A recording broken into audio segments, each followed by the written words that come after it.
आज हम present indefinite tense को शुरू करते हैं, जो कि प्रेजेंट टेंस का एक हिस्सा है। इसके अलावा और भी इसकी 3 इकसाम हैं, लेकिन ये सबसे ज़रूरी है और हम इसे उर्दू में फ़ेल हाल मुतलिक कहते हैं, या ये मौजूदा ज़माना है जिसमें हम अपने रोज़मर्रा के कामों को सर अंजाम देते हैं। अगर इसके फ़िक्रे की शनाख्त देखी जाए तो इसकी फ़िक्रा जो है, इसका वो जब ख़त्म होता है तो फ़िक्रा कहते हैं ता है, ती है, ते हैं, ता हूँ पर ख़त्म होता है इसका फ़िक्रा। जैसे मैं स्कूल जाता हूँ, हम सैर को जाते हैं, हम खाना खाते हैं, वो किताब पढ़ता है या वो किताब पढ़ती है।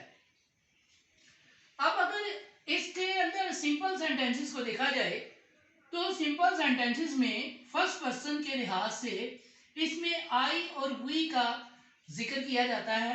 इसी तरह से सेकंड पर्सन में यू, प्लूरल में इसका यही है। थर्ड पर्सन ही, शी, या इसके अलावा प्लूरल में इसका दे आ जाता है। इसमें इट का इस्तेमाल भी किया जाता है, जिसको इम्पर्सनल प्रोनाउन कहा जाता है।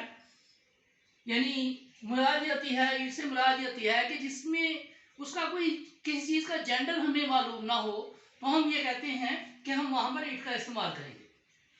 अब अगर हम देखें, अगर हमें इसका सिंपल जुमला बनाना है तो पहले हम यहाँ पर सब्जेक्ट और फिर वर्ब की फर्स्ट फॉर्म लगाएंगे। इस तरह से आई के साथ फर्स्ट फॉर्म, वी के साथ first form, you first form, he, she, और जो कोई सिंगुलर नेम होगा, अगर यहाँ पर कोई नाम अली भी आ जाता है तो हम फिर फर्स्ट फॉर्म तो लगाते हैं, लेकिन इसके साथ हम ईएस का इजाफा करते हैं। मगर हम ये देखते हैं कि थर्ड पर्सन प्लूरल के अंदर हम सब्जेक्ट के बाद सिर्फ हमने गो लगाया है। सिर्फ यहाँ पर हमें चेंज जो है वो नजर आती है। उसकी वजह क्या है? इसका एक फार्मूला है, आपने चीज याद रखनी है कि जब आई, यू, वी, दे और प्लस में कोई जमा में कोई आ जाता है, बॉयज आ जाते हैं, मैन आ जाते हैं, स्टूडेंट्स आ जाते हैं, तो वहां पर हम सिर्फ फर्स्ट फॉर्म लगाएंगे। उसकी क्या वजह है? मैं आई, आप यू, आई और यू को जमा किया जाए तो वी बनता है। अब आई भी वहां मौजूद है जो बोल रहा है, यू वो जो सुन रहा है, और वी वो दोनों हैं।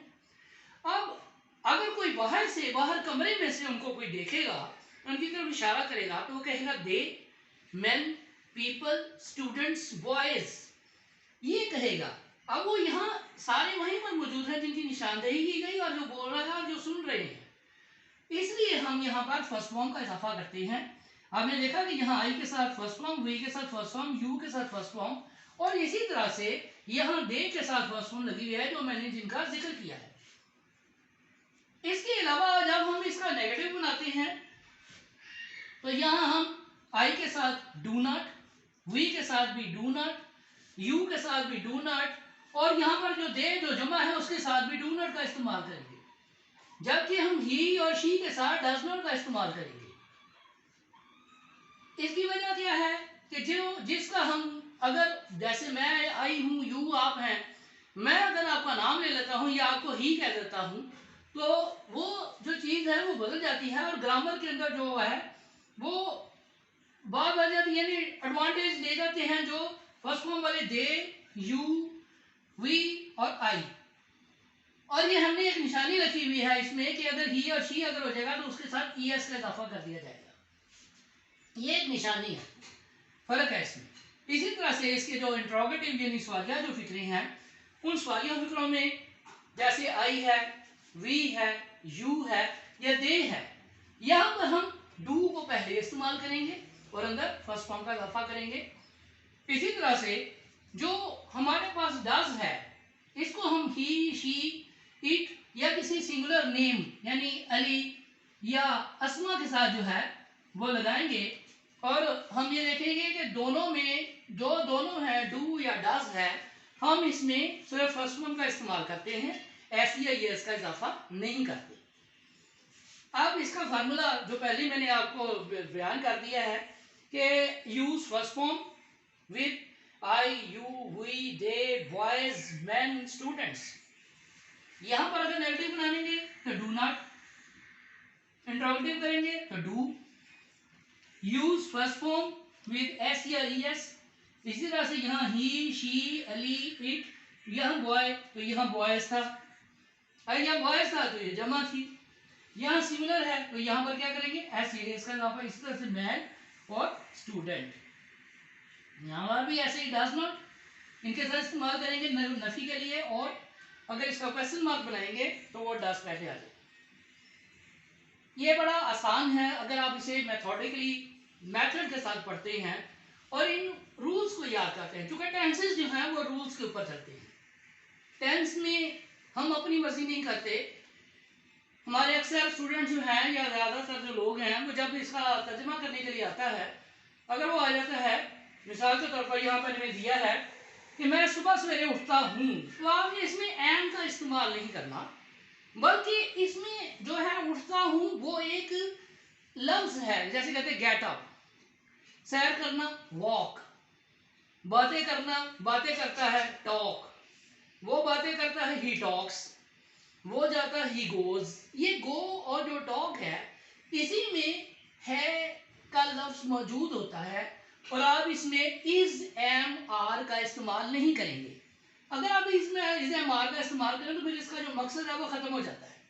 जैसे यहाँ दे गो वो जाते हैं, अब यहाँ पर आर इस्तेमाल नहीं किया गया, और यहाँ इसी तरह से यू गो तुम जाते हो, तो यहाँ हो का इस्तेमाल नहीं, आर का इस्तेमाल नहीं किया गया। तो इज एम आर हम तब इस्तेमाल करते हैं कि जब हमने किसी बात की कोई निशानदेही करनी होती है।